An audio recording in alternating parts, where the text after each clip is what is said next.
2/3 of the nerve, right? Yeah. And the glossopharyngeal, Posterior 1/3. yeah. This is The about general sensation. The anterior 2/3, The trigeminal. the trigeminal, and the posterior 1/3 is also the glossopharyngeal. So the 11th cranial nerve, the accessory nerve, is a motor nerve, and it has nothing to do with it's different from other cranial nerve because its function is more similar to a spinal nerve. It just affects muscles of the neck, the neck of the back. The 12th cranial nerve is the hypoglossal nerve. It goes to the tongue from the lip. It's called the hypoglossal, and the hypoglossal nerve controls the muscles of the tongue, the movement of the tongue. So the tongue is being affected by 4 different cranial nerves. The 5th cranial nerve, the trigeminal, is involved in general sensation of the anterior 2/3 of the tongue. The facial nerve is involved in the sensation of taste of the anterior 2/3 of the tongue. The glossopharyngeal is involved in the sensation of a global sensation and taste from the posterior 1/3 of the tongue. And now we learned that the 12th cranial nerve is in charge of moving the tongue. These are the 12 cranial nerves. You already know the location and the code.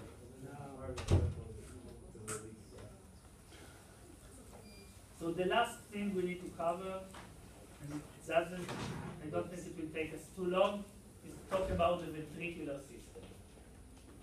So when talking about the ventricular system, the first thing we need to remember is the entire central nervous system is a continuous tube. And this is during embryology. This is the neural tube. And the neural tube has walls. These are the walls. And it has a cavity. Okay, like a balloon. Think of it like a balloon. And then, for some reason, in some areas of the neural tube, the walls are getting very big. You can see the start of this process is here, the telencephalon. The walls are becoming very big. But there are always walls and the cavity. And in every region of the brain, we need to ask ourselves, what is the wall of the neural tube and what is the cavity?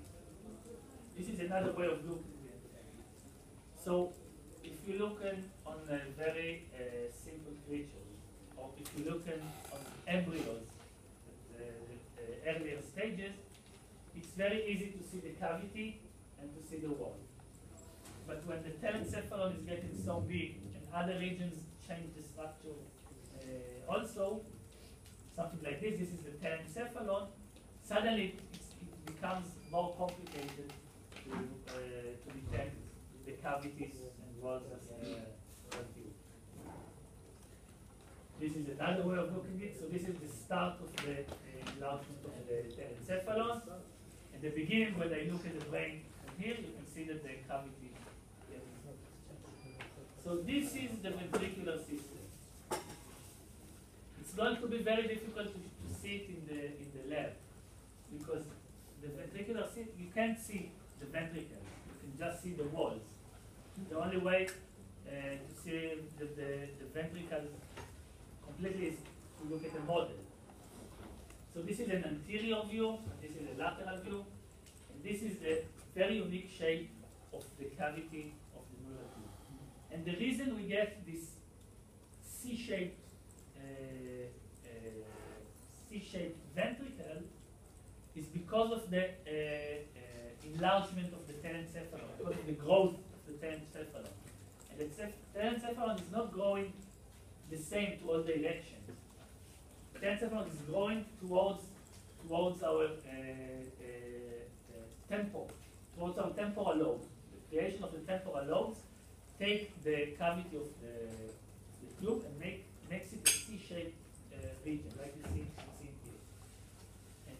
results in a very weirdly shaped cavity. The other ventricles look more linear, more regular. So let's talk for a second about the lateral ventricle. The lateral ventricle is the cavity of the telencephalon. So at the beginning, this is the cavity of the telencephalon, and this thing is going to be the lateral ventricle. And the lateral ventricle has a frontal horn, it has an occipital horn, sometimes we can call it a posterior horn, and it has a lateral horn.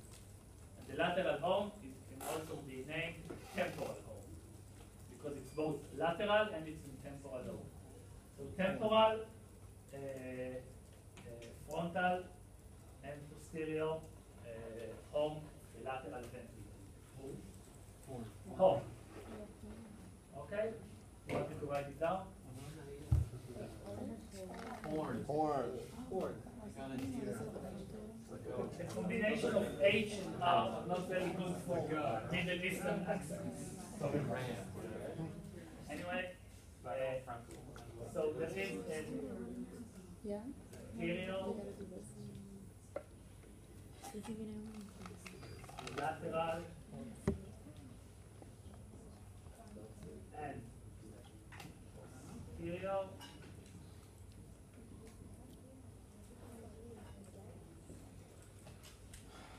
Horn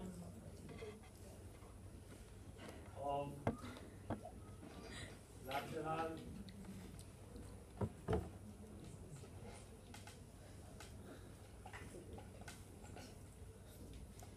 okay. So the anterior horn of the lateral ventricle is the cavity of the neural tube in the frontal lobe. And in the border between the frontal and the parietal lobe, we have the central part of the ventricle, and then the posterior horn is the cavity in the occipital lobe, and the posterior and the lateral horn is the cavity of the neural tube in the temporal lobe. So this is the lateral ventricle of the left hemisphere that is close to us. And you can see at the back that there is a lateral ventricle also in the right hemisphere. And this is the frontal view of it. So this is the lateral ventricle, this is another lateral ventricle. The cavity of the neural tube in the diencephalon creates the third ventricle. So we don't have a first and second ventricles, we just have two lateral ventricles. So we have two laterals, and then this is the third ventricle. And the third ventricle is the cavity, basically it is the cavity between the right thalamus and the left thalamus. So if you think about the right thalamus and the left thalamus, there is a cavity, a circular cavity between them.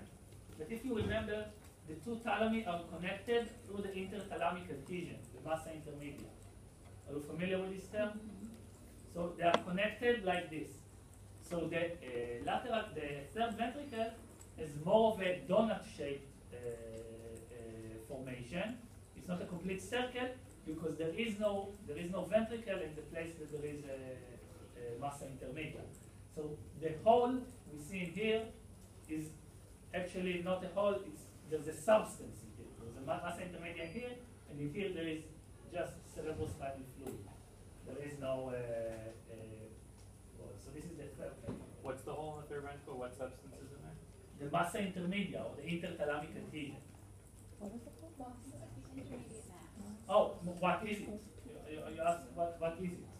So the thalamus is a combination of a lot of nuclei. Right? There's many nuclei. It's very. So you had a lesson about the encephalon, right? So the left thalamus and the right thalamus are connected through a structure called interthalamic adhesion or massa intermedia. This small structure there are, so the rate is not that, so the literature says that 20% of the population don't have this structure. And there is no phenotype for it. So it doesn't, it's not clear what the importance of the massa intermedia. But the ventricle is in here, and around the massa intermedia, but where the massa intermedia is, there is no ventricle. So if I'm swimming inside the third ventricle, it is possible to stand on massa intermedia. Now I'm in the middle of the ventricle, and there's a ventricle in front of me, and behind me, and beneath me, and above me, but I'm standing on this in the middle of the ventricle. Anyway, the lateral ventricles are connected to the third ventricle through this area, which is called the interventricular foramen of Monroe. It's going to be written in the next slide. You have it in here. Interventricular foramen of Monroe. Monroe is the anatomist that gave its name. So interventricular foramen, the foramen between the ventricles. How many interventricular foramens are there? 3. Right, 3. There's 2, and then there's 1. No. That's why you said it there. No. So interventricular foramen of Monroe, we have one for each lateral ventricle. So the left lateral ventricle is connected to the third ventricle through one interventricular foramen, and the second. There is another connection. Yeah, but it doesn't work. Actually, I think I was spacing out. no. But actually, by definition, the third one is also an interventricular foramen. But it just has a different. That's what I thought you were asking. Yeah, no, that's okay. So there are 3 exits out of the third ventricle. This is right. 2 interventricular foramens to the lateral ventricle, and 1 exit is the cerebral aqueduct. We'll talk about it in a second. The 2 lateral ventricles are separated. There are no connections between them, so, just through the third ventricle. They are separated through this septum pellucidum. Okay? Then there's a septum that separates between both of them. So this is when the septum pellucidum is removed. You already know the corpus callosum, and this is the fornix. And between the both of them, there's a septum called the septum pellucidum, and it separates the lateral ventricles. Now we can see the lateral ventricle of this hemisphere. And on this side, the side that is close to us, there's supposed to be a lateral ventricle of the left hemisphere. So this is the septum pellucidum. I want to mention one pathology, not exactly a pathology, but it is a unique condition. So the septum pellucidum embryonically is built from 2 layers. There's a layer that comes with the right hemisphere and the layer that comes from the left hemisphere, and both of them are being fused during the first 6 months postnatal. And for most of the people, almost all people, it seems like there is one septum pellucidum. It is built from 2 fused laminas, but there is one septum pellucidum. But there is a very specific condition in which these 2 laminas are staying separate. And this thing is called a cavum septum, a cave in the middle of the septum. A cavum septum looks like this. So these are MRI images. Did you learn something about imaging at all? Anyway, so these are MRI images. You don't need to know nothing about them. Just these are 2 different MR contrasts. This is called the T1 and this is called the T2. And you can see regularly there is supposed to be one septum pellucidum here that separates one lateral ventricle to the other. But in here you can see that these 2 septum pellucidum, like 2 septum pellucidums, there wasn't a fusion. Both of them, and you can see 2 laminas, and in the middle you can see this cavity, this cavum septum, and this cavum septum is sometimes referred to as a 5th ventricle. Like, as we're going to see, there are 4 ventricles, and sometimes people call this cavum septum a fifth ventricle.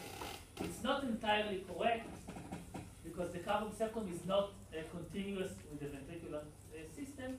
It's just a gap between two layers of septum pellucidum. Yeah. So can CSF flow through the cavum septum? There is usually a liquid in there, Okay. which is similar to the CSF, but there is no exchange between the inner. Well, there are two. There is a specific case where there is an exchange, but theoretically there is no foramen in which the CSF in the cavum septum can go through the lateral ventricles. But there is exchange between the lateral ventricles and the third ventricle through the interventricular foramen. So there's no deficit, it's just like a funny aberration? So it is considered to be a rare thing, but actually I work in the Shiva Medical Center. I'm doing my research on magnetic resonance imaging, and I already found that two of my friends have cavum septum.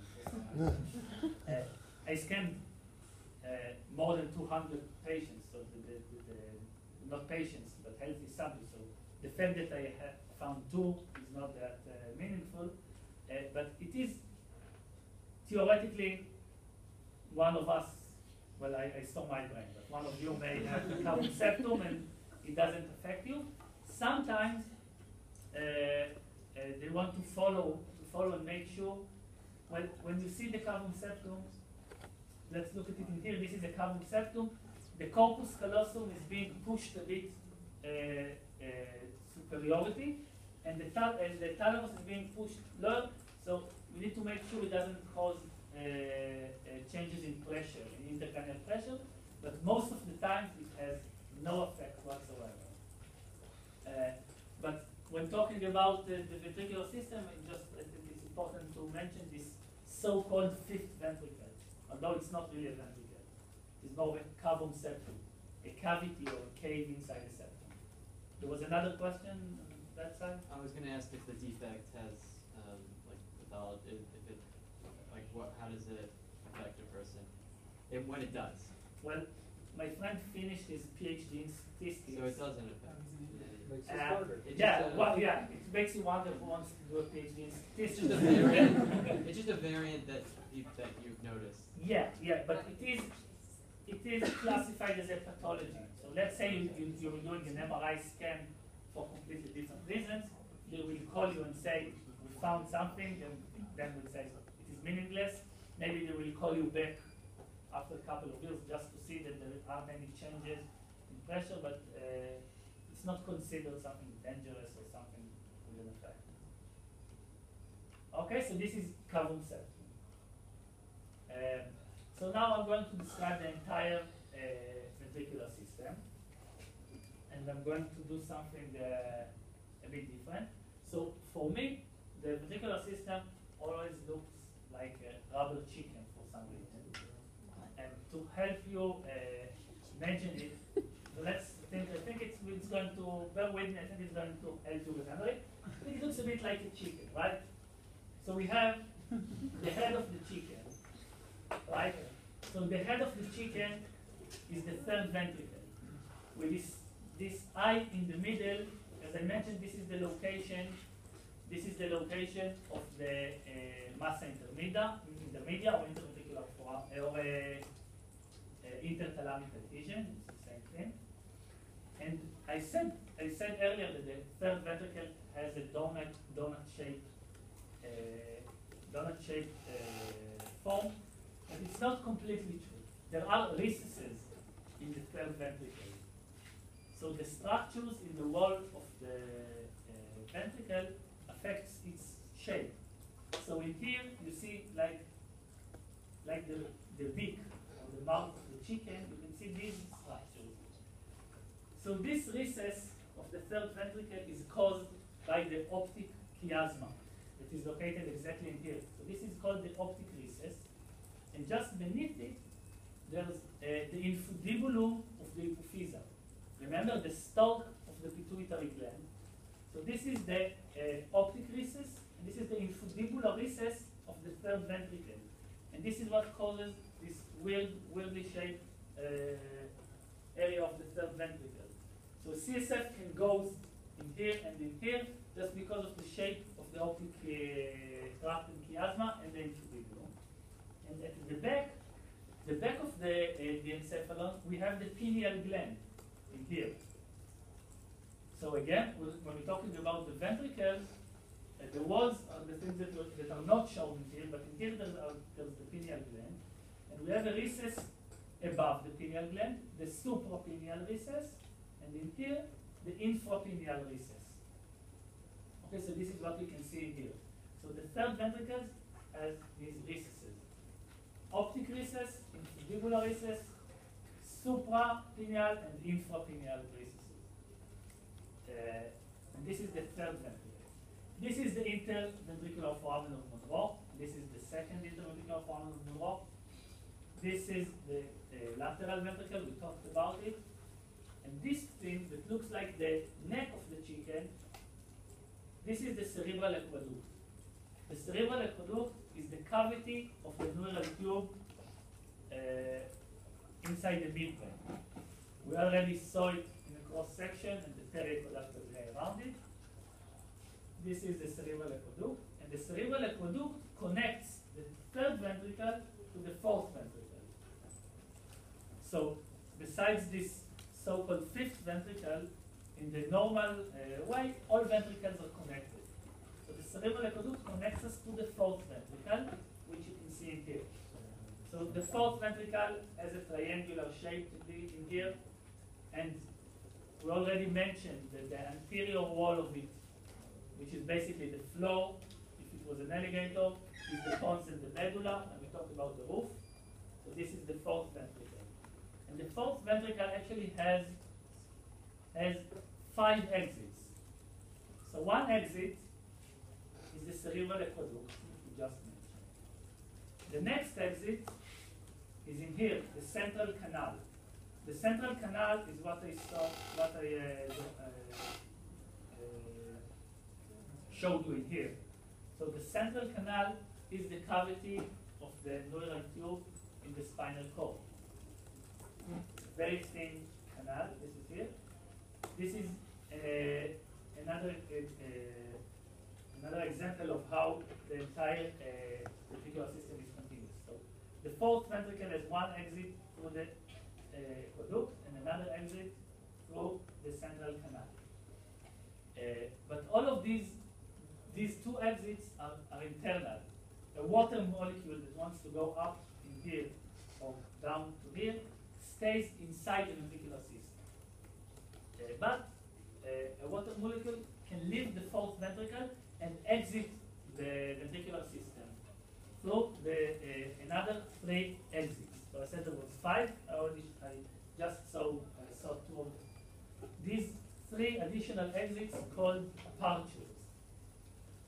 Let's see if we have it in here. So let's stay on this. Apertures. Aperture. Aperture. Aperture. Yeah.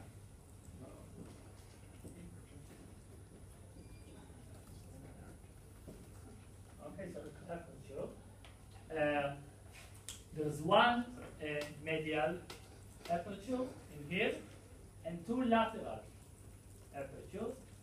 Okay, so these are the additional 3 exits out of the fourth ventricle.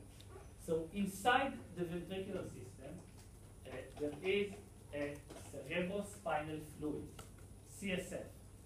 This fluid is very similar in its components to the blood, except it doesn't have blood cells.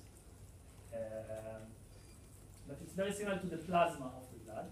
And the CSF, the cerebrospinal fluid, is being created, is being manufactured inside the ventricular system. But as you may know, there is a CSF also that surrounds the brain. When we talk about the meninges of the brain, we talk about the subarachnoid space. So around the brain, there is also CSF. So the CSF that is created in here goes around the brain through these 3 apertures, the medial and 2 lateral apertures. So another thing about, any questions about that? Yeah, So just to circle the brain, it goes through the apertures. yeah, Okay. exactly. So, the CSF, the organ that makes the CSF is called the choroid plexus. Did you learn about the choroid plexus? Yes or no? Yes. Little. What? What's that? Little. So, okay, so it was mentioned. Embarrassing. Okay. Don't remember. You've been introduced to the choroid plexus. So the choroid plexus is an organ inside the ventricular system, in which some of the ingredients of the blood can pass and some can't. And outside of the blood vessels, liquids and small molecules go out and creates the CSF, and big organs like red blood cells or white blood cells stays inside the blood. And the choroid plexus exists in the lateral ventricle, and in the third ventricle, and in the fourth ventricle. And specifically in the lateral ventricle, we have choroid plexus in the center part and in the temporal horn, in the lateral horn. But there is no choroid plexus in the anterior horn or in the posterior horn of the lateral ventricle. The choroid plexus goes from the lateral horn to the central part, and then through the interventricular foramen, it is continuous with the choroid plexus of the third ventricle. So the choroid plexus of the third ventricle is in here, in the roof of the third ventricle, and it is continuous to the choroid plexus of the lateral ventricle through the interventricular foramen of Monroe. But there is no choroid plexus anterior to the interventricular foramen in the anterior horn, and nor in the posterior horn. And there is another choroid plexus in the fourth ventricle, which is not continuous with the one in the third ventricle and lateral ventricle. So the foramen of Monroe allows for CSF to flow from where to where? Yeah, Where? Where does it? it allows flow. What do you mean? It's Between what? directional. Yeah. No, it can go both directions. From what ventricles? Which ventricles? From Lateral the to lateral third. ventricle to the third ventricle. And From both each, ways. from each one of the lateral ventricles to the third ventricle. So are there two foramen of Monroe? Yeah, exactly. Yeah. Yeah, I mentioned it a few minutes ago. So let's say you want to swim inside the ventricular system, and you are in the lateral ventricle. If you want to go to the other lateral ventricle, you would need to go through interventricular foramen to the third ventricle, and then through the second interventricular foramen to the opposite lateral ventricle. And if you want to find your way to the central canal, you need to go from the third ventricle through the cerebral aqueduct to the fourth ventricle and then to the central canal. Or you can leave the fourth ventricle to surround the brain through one of the apertures. So this is the choroid plexus. And just another view out of it. So this is a coronal slice. You can see the lateral ventricle in here. The roof of the lateral ventricle is the corpus callosum. And you can see in here the thalamus, the right thalamus and left thalamus. Between them, you can see the third ventricle. In here, there's the location of the interventricular foramen. In the location of the massa intermedia, there is no ventricle. The ventricle surrounds it. Okay? And just about the creation, the way the choroid plexus is being created. So the choroid plexus is being created from a combination of several structures. So you don't know. So are you familiar with the pia mater and the arachnoid and dura mater? We'll have another lesson about it. So in most of the brain, we have brain tissue. Some kind of neural tube. It can be a hemisphere or brainstem or whatever. The outer layer will be pia mater. Right? The pia mater is out of the brain meaning is the one that is closer to the tube. This is the pia mater. And the inner layer, the layer that close to the ventricles, is built from ependyma cells. This is ependyma cells.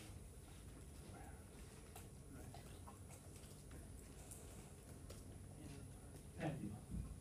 Okay, this is a ependymal layer built of ependyma cells. In places when there is no brain tissue, where the choroid plexus is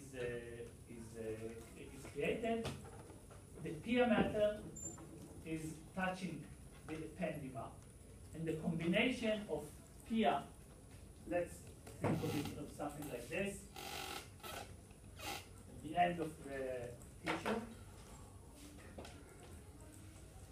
the combination of pia and ependyma with a blood vessel inside of them creates this specific shape of the choroid plexus.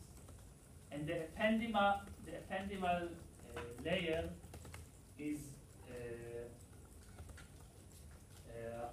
the cells are very specific, and they don't allow all molecules to move through them. So some water-soluble molecules and water molecules can go through this layer, and other molecules can't. And the way the cerebrospinal fluid is created is through these structures, through the things that can go through this layer. So this is the choroid plexus, and as I mentioned, it exists in the roof of the third ventricle, in the central part of the lateral ventricle, and the temporal arm of the lateral ventricle, and another choroid plexus in the fourth ventricle. This is another view of it. This is a view from above. You can see the choroid plexus of the lateral ventricle, and the choroid plexus of the fourth ventricle, and the choroid plexus of the third ventricle. And this is how it looks in the actual brain. So this is the tissue in here. You can see it in here. Here you can see the interventricular foramen of Monroe is inside. You can see the choroid plexus goes through the interventricular foramen of Monroe to the third ventricle. Okay, this is another view of it. This is a very complicated slice. So you can see this is lateral view, but the cortex was removed. So this is the lentiform nucleus. You can see basal ganglia in here, and this is the caudate nucleus. But the important thing is to follow the choroid plexus, the weird shape of the choroid plexus.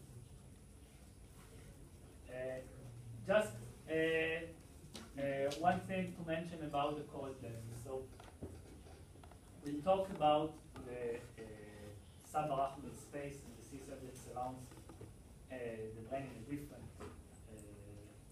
lesson. But it is very important to have a circular flow of CSF.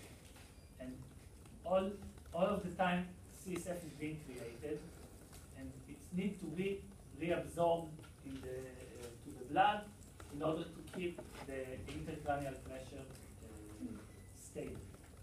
But if we have a pathology, there's an obstruction, something prevents CSF to go through the interventricular foramen of Monroe, or through the central canal, or through the aqueduct, or one of the apertures, the intracranial pressure can rise, and CSF is being created, but it has nowhere to go.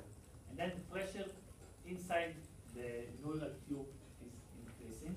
And then there's this situation, it can happen, it can be congenital, and then you have this pathology that calls hydrocephalus, like head full of water.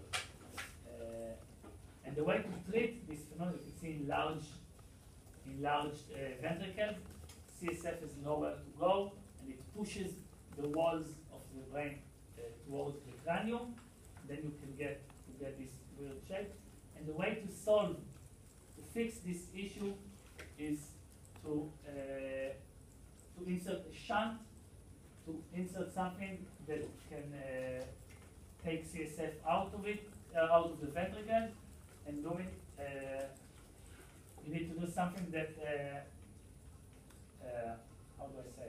Collects the water. Like to pass the, what's that? Yeah, you need to drain the ventricles, because CSF can, let's say there's something, the problem is here or here, CSF can go through here, you need to drain it from the outside, you can drain it to a bag, or you can drain it to the abdomen cavity, and then you can fix this situation of hydrocephalus.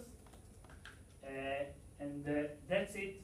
That's to finish 6 hours, 6 minutes. Yeah. So this is I just wanted to mention it. We have one other lecture together. I think it's next week about the meninges. What? Meninges, yeah. And that's it. Do you have a lab today of this? No. We have other classes. Yeah. Oh, you have other class today? Yeah. Pathology. Okay, good luck with that. So, thank you very much for listening.